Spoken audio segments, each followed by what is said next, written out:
think the way to start this conversation off is to say what the problem is that the public will exist, as you said before, as many others have said. I think that our friend from the EOS Foundation said the same thing. The public will exist.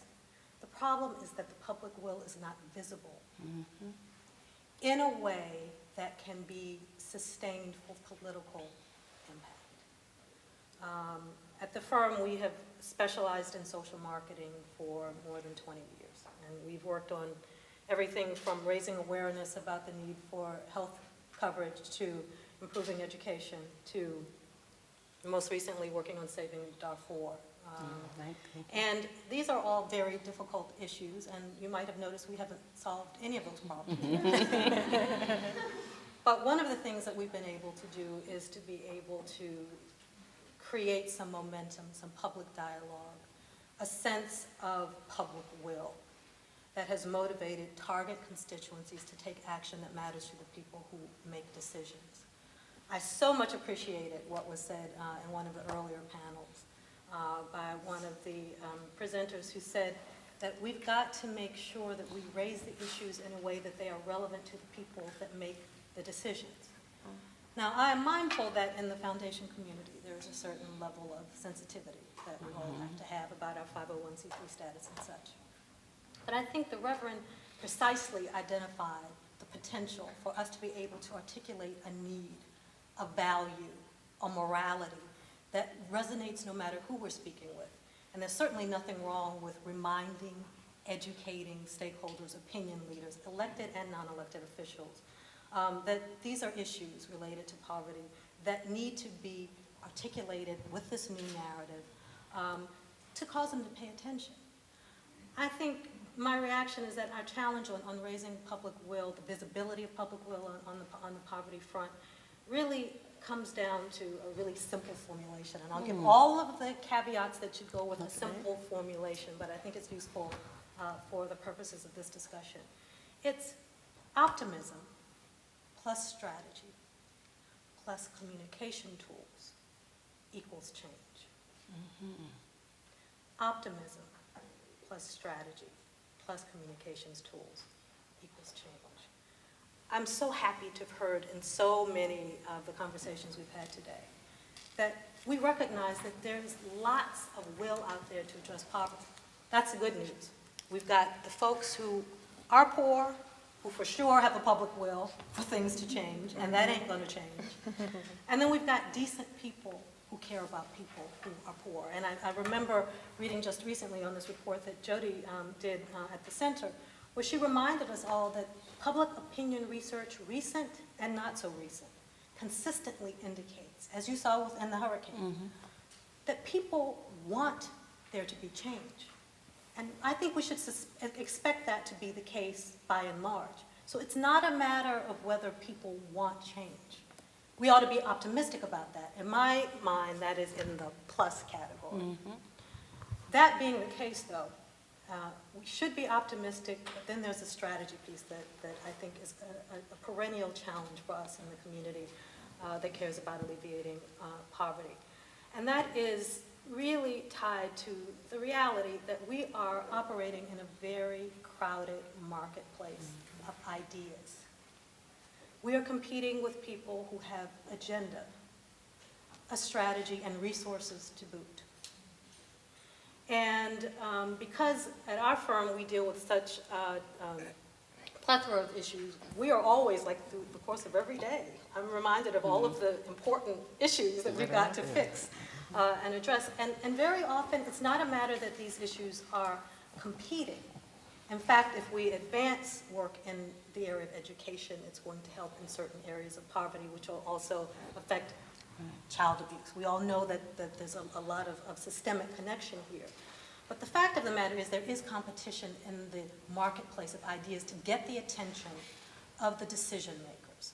And so therein lies our challenge, for us to come up with a way that we can be strategic about identifying the issues that we singularly as foundations, but also as a community, a philanthropic community, want to focus on. And I think that very much our challenge is to figure out, based on our own vantage points, we've heard different people say, I'm in a small foundation in a rural setting. here's what I'm focused on. I'm in a larger community where we are much more receptive to working with the religious community. Every organization must absolutely take the time to assess what their strengths are, what is their unique perspective and approach to problem solving, and then find a way to articulate what that strategy is in a way that's compelling. And I'd like to talk a lot more about that. But let me just push you a little more. The optimism is there to be fanned. So I think this is a hopeful nation, and so I think it's always there to be fanned. And we better not be in this business if we're not optimistic. That's right. and the strategy and the communication are bound together. Mm-hmm. I talk about these issues a lot, and sometimes, depending on how I'm feeling as I'm walking up those steps to the podium, I might take a different approach. Sometimes I really feel like talking about the moral issue, that I'm just sitting there waiting to be introduced, and I'm so outraged that we're still talking about this. But I don't come at it in an outrage fashion, but rather talk about this is something that we all have to pay attention to. And inevitably, when I've given that speech, someone will come up to me afterwards and they'll say, you got to the people in this room, but there's so many people who are not in this room who will never respond to that argument. You've got to make a self-interest argument. And then sometimes I'm sitting and I'm really feeling that I'm going to make that self-interest argument and see if that plays differently. And I can talk about global competitiveness and how the nation is vulnerable in the new global economy. And if we really want to be competitive, we have to make sure that we're investing in the people who are here, and that for everybody to be able to participate and to prosper is the way for the nation to prosper. Right. And inevitably, someone will come up to me and they'll say, that was such a cold analysis that you just gave from that. Where's your heart? and so obviously we need to weave them together, and we need to have a strategy that's consistent with the weaving. How do you advise clients in terms of how to frame this issue? Two things. Mm-hmm. That every movement requires is some substantial and relevant understanding of where public opinion is. At the moment. At the moment. Mm-hmm. And then I would say the strategic message framework, which is precisely what you just indicated. Mm-hmm. That can be adapted based on what's the latest development out there in the world while you were writing those talking points, like the hurricane, right, like the housing crisis, and find a way to be able to adapt that message template so that it's also relevant to the audiences that you just mentioned. I find that the most common mistake that us do-gooder organizations make, I'm going to offend some of you, especially you experts, is that we overwhelm people with data, and we think that we are going to be more persuasive by communicating the extent of our knowledge on the subject. And that's not ever what works. That's the information that you got to make sure is available on your website and in your collateral materials and in the forums where people who come to get that information who really care enough to get it.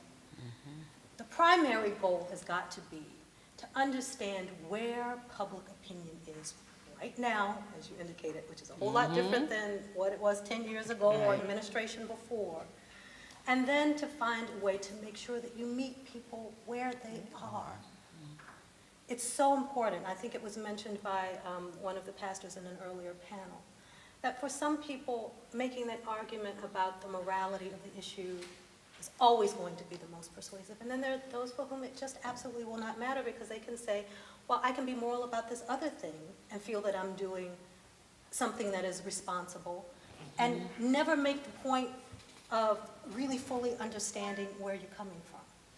So I would say understanding public opinion is critical, and then being able to derive a message format that is adaptable is really most critical. And I hope that if there's only one thing that people appreciate in our audience today is the importance of doing that. And I think related to that message framework is the need for us to communicate that framework in a way that is compelling. And I think that is where there's tremendous untapped potential